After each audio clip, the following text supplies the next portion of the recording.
Giba é outro cara incrível. Bem aí, Giba. Gilberto Lopes, galera, salva de palmas. É outro cara incrível que tá no Epicentro. Também fez a sua primeira palestra aqui, né? A long time ago, na Galáxia Far Far Away. Fala, Giba. Valeu, Jordão. Salve, salve, galerinha. Boa noite. Antes de começar, obrigado por quem me esperou até agora. Era 5, virou às 8, enfim. Quem está em casa também, minha esposa. Eu venho aqui desde 2015. Primeira vez que eu pisei num palco foi aqui. Primeira vez que eu fiz uma palestra foi aqui. Primeira vez que eu falei sobre os meus traumas de violência doméstica e abuso sexual foi aqui. E todos os anos que eu venho aqui, eu estudo muito, penso muito, ponho grana nas minhas apresentações para criar coisas para vocês que ajudem vocês a terem empresas e negócios mais humanos, mais digitais, mais eficientes, mais rentáveis, né? Eu sempre faço isso com muito carinho, com muito amor. Todos os anos fiquei na mentoria até o último aguentar, até 4 da manhã. E sempre tem sido assim. E muitas pessoas que estão aqui vêm todos os anos. Eu encontro com elas todos os anos. E alguns deles eu mentoro há muitos anos. E eu comecei a me questionar por que as pessoas não fazem as coisas que eu falo. Então eu falei para a pessoa contratar a ferramenta tal, daí eu pergunto, você contratou? Não. Falei para a pessoa resolver uma situação com o sócio dela. Você resolveu? Não. Falei para a pessoa que tinha uma oportunidade de mercado para ela fazer um novo negócio, que ela ia ganhar muita grana. A pessoa fez? Não.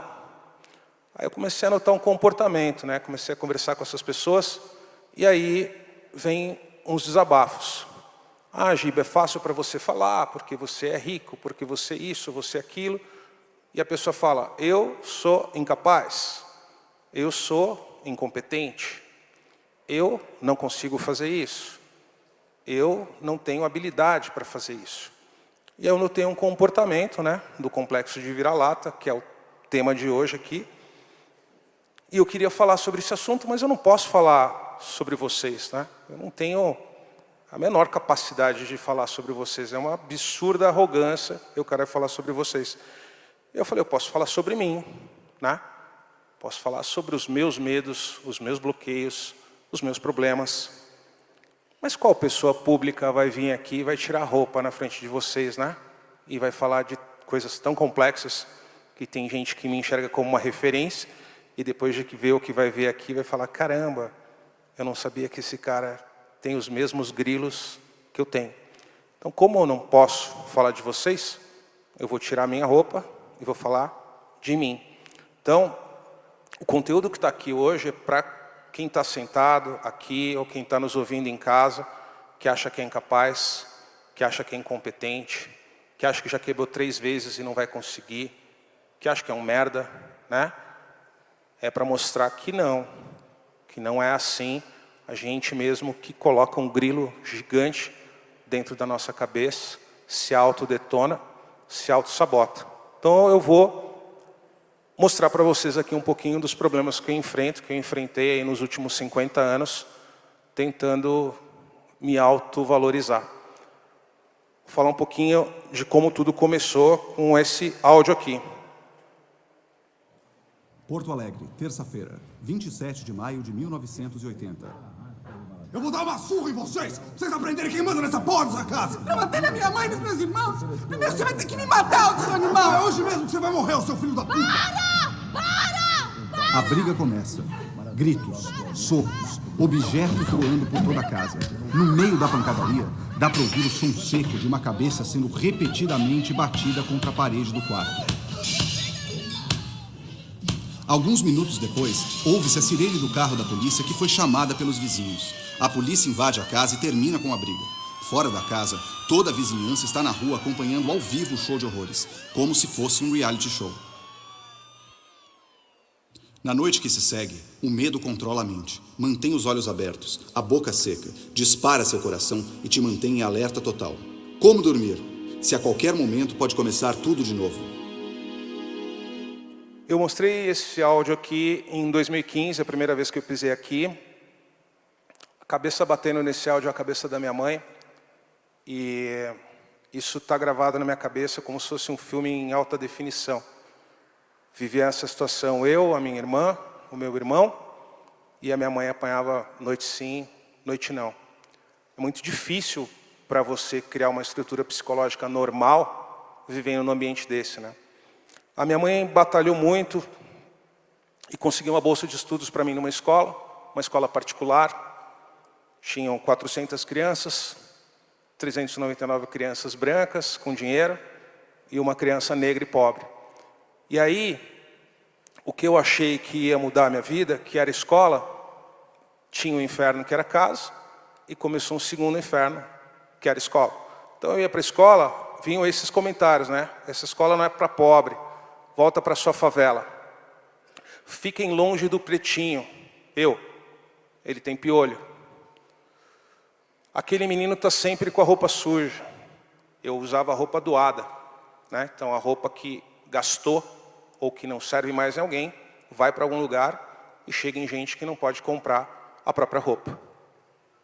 A mãe dele apanha do pai, ele não é boa companhia. Sim, ela apanhava, né? Isso não quer dizer que eu era má companhia, só estava num lugar esquisito. Depois veio uma outra situação, né? A casa era um inferno e eu achei que a escola podia me proporcionar um ambiente de paz. Mas a escola também virou um inferno, né? Então, em casa era horrível e a escola era horrível. Aí o que eu fiz? 13 anos, vazei, saí fora da escola. Falei, não aguento mais. E aí passou um período, eu comecei a procurar emprego. Na década de 80, já se comunicava, né? Qualquer emprego básico, McDonald's, segundo grau completo. Então eu não conseguia me empregar. E às vezes saíam os feedbacks, né? Você não tem perfil para trabalhar aqui. Aqui só trabalha quem tem estudo. Quem você pensa que é para querer trabalhar aqui? Beleza. Achei meu caminho, achei meu espaço, construí as minhas coisas, independente da minha formação linear de estudo, né? Aprendi novas formas de aprender. Teve um ano que eu me associei a um clube de golfe muito famoso em São Paulo, muito caro, e era para eu ter relacionamento com os meus clientes, minha empresa já era grande. E uma vez eu estava no buffet me servindo e uma pessoa me abordou e me fez a seguinte pergunta: como você entrou aqui no clube? Eu estava no buffet, respondi normal. Falou, você é convidado? Eu falei, não. Ela falou, mas como que você entrou aqui? Eu falei, virei sócio. Paguei e virei sócio. Ela falou, faz um favor, não conta para as pessoas do seu bairro, para os seus amigos, como é que é aqui, para não vir mais gente como você para cá. Na hora eu estava tão assim, tipo, na boa, que eu nem me dei conta do que tinha rolado, né?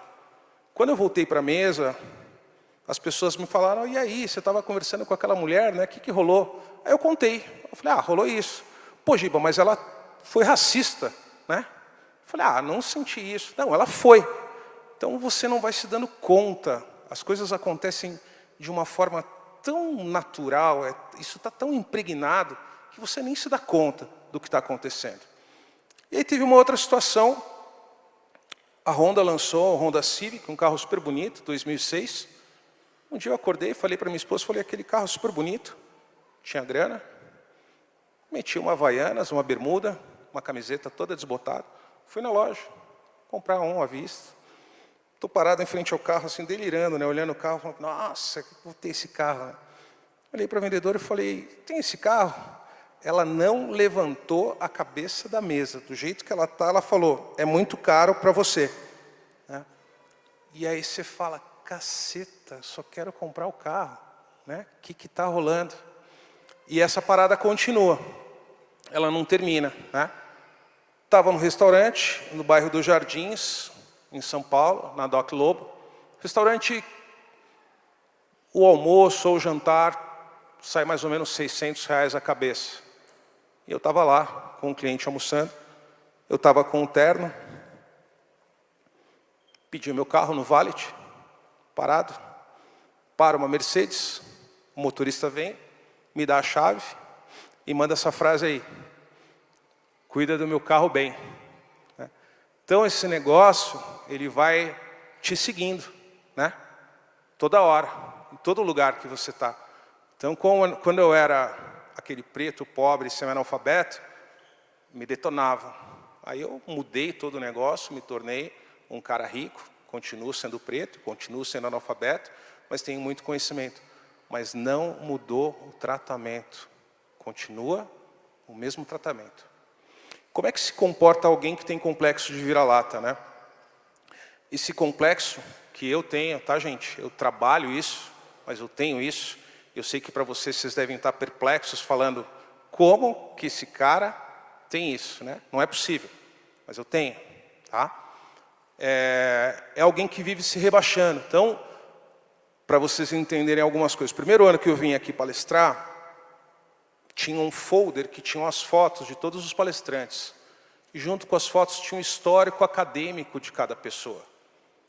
Fulano de tal, formado pela GV, pós-graduação na ESPM, estudou em Stanford, estudou no MIT. Fulano de tal, tem pós, tem MBA, tem isso, tem aquilo. Então você vê aquele negócio, e aí você vê as pessoas comentando, e no meu tinha uma linha, né? Tinha uma linha. O garoto que virou isso.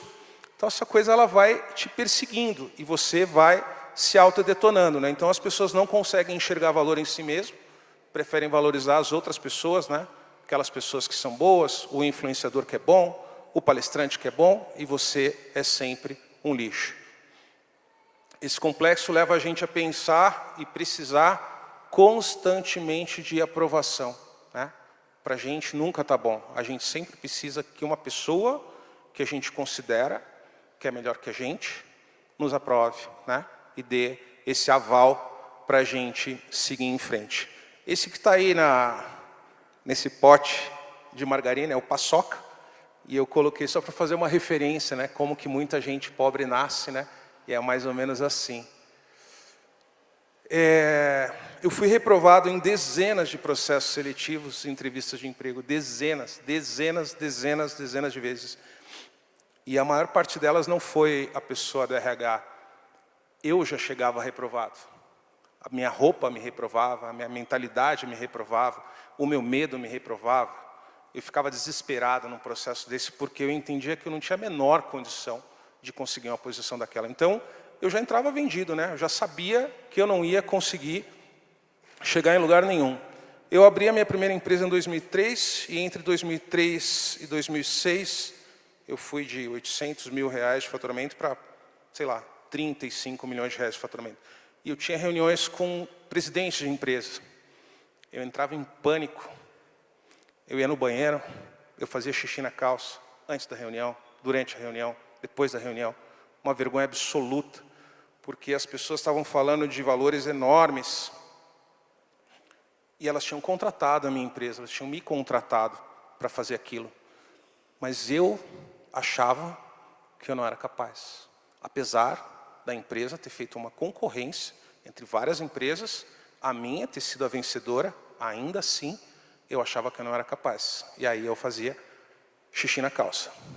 Esse episódio é muito interessante. Eu não conhecia o Jordão. Em 2015 entrou uma mensagem no meu celular. Fala, Giba, aqui é o Jordão. Pá, vem palestrar no Epicentro. Aí eu li a mensagem e falei, cara, não vou, né? Não vou. Vou fazer o quê? Não vou. Pô, por que você não vai? Não tenho nada para falar para as pessoas. Não vou. Aí minha esposa, né? É o anjo na minha vida. Vai, você tem o que falar, vai lá, enfim, né? E aí eu vim, mas a primeira decisão foi declinar, né? E é tão engraçado, assim, tanta gente subiu no caixote aqui hoje, né? Tanta gente tem vontade de subir, mas não tem coragem. Tanta gente quer estar aqui palestrando e, de repente, o dono do evento te liga, né? Fala, ô, vem aí, para vocês verem o poder que é esse bloqueio, né? O quanto estraga uma vida, atrapalha uma vida, paralisa uma vida. Essa outra história aqui é muito engraçada. Eu sou muito fã do Luciano Pires. Eu acho ele um dos caras mais inteligentes que eu conheço. Admiro demais o que ele faz. E esse cara ficou 3 anos atrás de mim para gravar o Leadercast. E eu fugindo dele. Pô, Giba, vem. E na minha cabeça, eu falava, cara, como que eu vou falar com o meu ídolo, né? Como é que, tipo, não tem o menor sentido, o que eu vou fazer lá? Né? Até que um dia eu falei, cara, eu vou. A gente ficou 3 horas no estúdio dele gravando, né? Então, isso rolou comigo 32 anos. São tantos anos, tantas vezes, o tratamento, que chega uma hora que você conclui, eu realmente sou isso que as pessoas falam. Abre uma ferida tão profunda que eu não acho que tem cicatrização para isso. Eu acho que a gente aprende a viver com essa dor, né? Porque toda hora ela acontece, todo momento acontece. Não é um ou outro momento. Então é como se tivesse um gatilho. Se a pessoa abrir a ferida na hora certa e jogar o sal na hora certa, entra numa ebulição. Até o processo de me autoaceitar começar, né? Minha esposa é psicóloga, me ajudou a ir para a terapia, eu fui para a psicanálise, desisti, voltei e começou a rolar um processo. Durante muito tempo eu tive os carros mais caros que eu pude comprar, eu tive os ternos mais caros que eu pude ter, porque eu achava que com isso eu ia comprar o respeito das pessoas que me discriminavam, me humilhavam, e eu achava que eu era um lixo, né? Chegou uma hora que eu falei, não, chega, né? Chega, tem uma empresa gigante, enfim, não preciso provar mais nada para ninguém. E começou um processo, né? De entender que eu não era um lixo, você começa a mudar, e eu comecei a aprender a me aceitar como eu sou, né? Esse processo ainda está rolando. Hoje, não é normal para mim uma empresa me pagar 20 mil reais para eu falar 1 hora. Não é normal. Eu ainda não processo isso normal, né? Estou processando, estou aprendendo. E eu acho que essa foi a parte que não é uma virada de chave, né? Esse processo, as pessoas me falam, pô, Giba, quando que virou a chave? Virou a chave, é uma coisa que eu estou trabalhando há 20 anos, né? São 2 décadas trabalhando e, de repente, os resultados começam a aparecer. Então, eu não venci tentando ser quem eu não sou, né? Comprando um carro de R$1 milhão, comprando um terno de uma marca famosa. Não foi assim. Eu venci sendo quem eu sou, né? Eu sou um cara extremamente curioso, extremamente inteligente, extremamente amoroso, apesar da violência. Quando eu reconheci as minhas qualidades, eu pude ser quem eu realmente sou, né? E as coisas começaram a ter um outro funcionamento na minha vida. Alguns de vocês me conhecem, outros não me conhecem, mas para dar uma passada rápida, eu tenho empresas há 20 anos, eu comecei tudo do zero, e eu aprendi tudo que eu sei sozinho, tudo que eu não sei fazer muito bem, eu contratei pessoas maravilhosas que trabalham comigo há anos, hoje são meus sócios e que me ajudam a tocar as coisas. Eu tive nesse período aí mais de 100 clientes, um faturamento de mais de 600 milhões de reais, e empreguei diretamente mais de 12 mil pessoas CLT, né? Então, essa forma estrutural que tem no nosso país, podia estar acabado com isso, né? Completamente. Apesar disso, eu segui em frente, em silêncio, e trabalhando mais que todo mundo, estudando mais que todo mundo, entregando mais que todo mundo, e consegui construir aí as minhas coisas, né? E aí vocês devem estar falando assim, o que isso tem a ver com a gente, né? Tem a ver porque, quanto mais eu venho aqui, mais eu vejo esse comportamento nas pessoas, né? Então, vocês têm que fazer as coisas. Não vai cair um raio do céu e te dar um emprego. Não vai chegar alguém e vai falar, deixa que eu abra a empresa para você. Não vai chegar uma pessoa e falar, deixa que eu soluciono esse problema.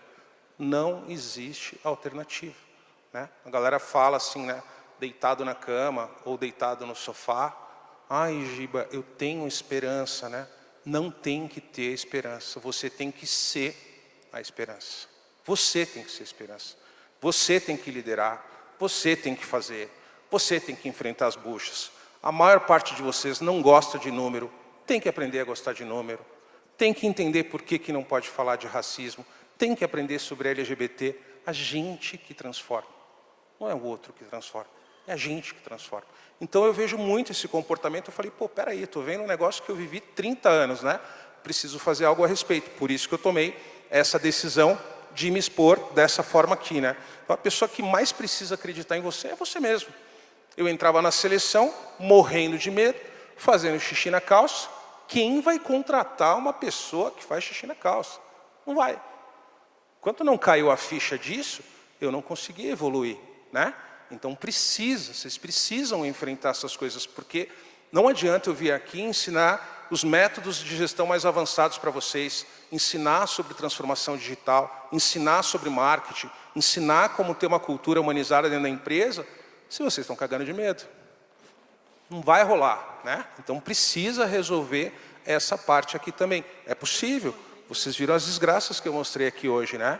Estou de pé, não me tornei um ser humano violento, sou um cara super disponível, não me deslumbrei com a minha grana, né? É possível, mas precisa agir. Aí aqui, ok. Vocês ouviram, né, gente? Tenho que terminar.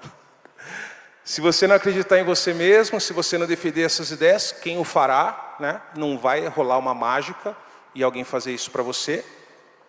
E isso é o mais importante, tá?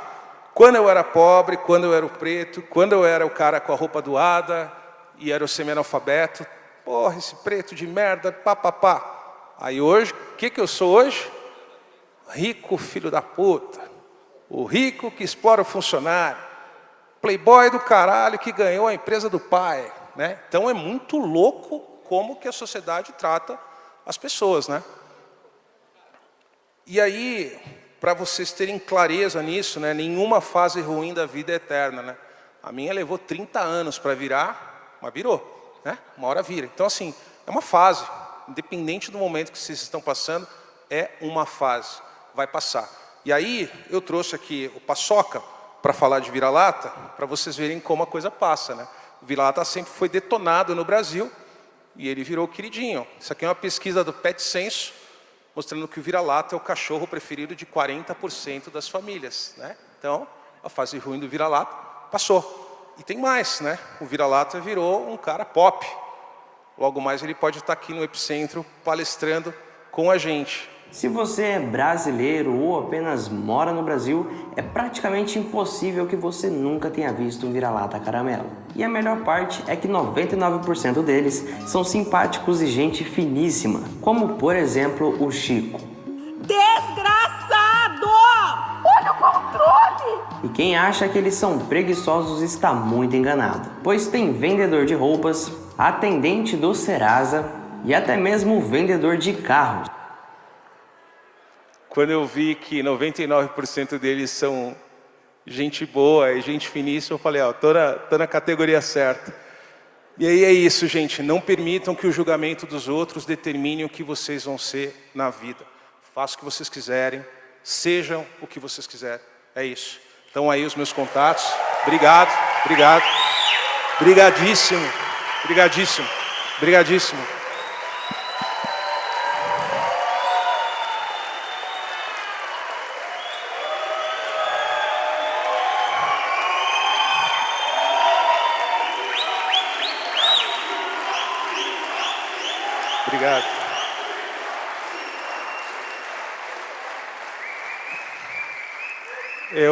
Eu queria falar uma coisa que eu tentei falar, mas eu ia chorar muito e eu não falei. Mas eu vou tentar falar. Com exceção da minha casa e da minha família e da minha empresa, aqui é o lugar onde eu fui mais valorizado e mais amado na minha vida inteira. Por isso que todas as vezes que eu venho aqui, eu devolvo tanto amor, porque são estranhos que nunca nem me viram e valorizam o que está dentro da minha cabeça e enxergam o amor que está dentro do meu coração. Então eu queria que vocês soubessem que cada abraço que vocês me dão, cada pedido de mentoria, cada presente incrível que vocês me trazem, cada mensagem, vocês estão curando 30 anos de violência e transformando minha vida numa coisa maravilhosa. Obrigado, gente. Obrigado mesmo.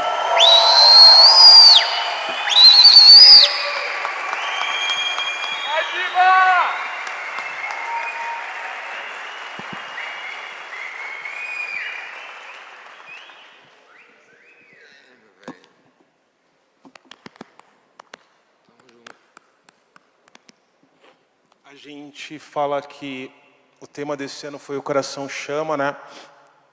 E quando ele me chamou para palestrar aqui, eu perguntei se eu podia falar do que eu quisesse. Aqui foi o lugar que eu me senti livre para contar todos os meus fantasmas.